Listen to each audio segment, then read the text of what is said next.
মশলা বেসন সব দিতে থাকবো।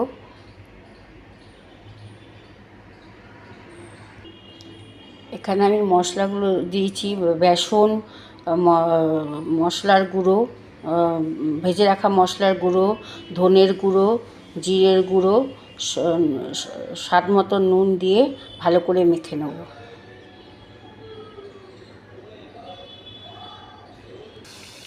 মাছের ডিমের বড়াগুলো সব ছেড়ে দিয়েছি, এটা কোপ্তা করব সেই জন্য সব ছেড়ে দিয়েছি। ভালো মতন এপিট ওপিট করে তুলে নেব।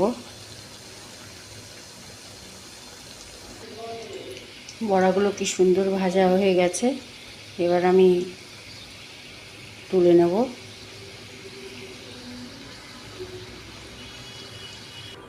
কড়াইতে একটা তেজপাতা, 3টে শুকনো লঙ্কা আর সাদা জিরে দিয়ে দিয়েছি। এবার আমি পেঁয়াজগুলো ঢেলে দেব।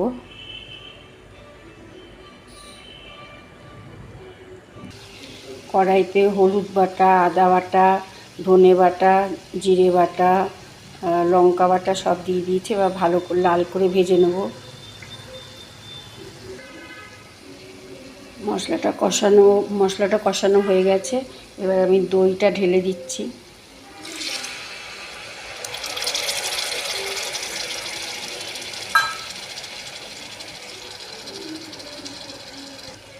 মশলাটা সম্পূর্ণ কষানো হয়ে গেছে, দেখুন তেল ছেড়ে আসছে। এবার আমি এর মধ্যে জল ঢেলে দেব।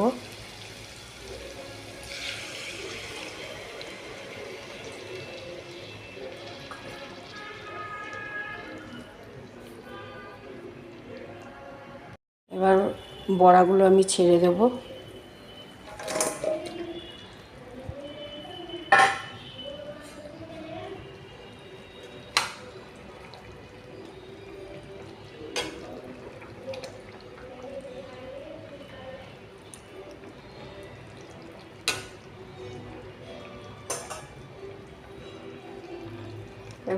এবার স্বাদ মতন নুন, মিষ্টি,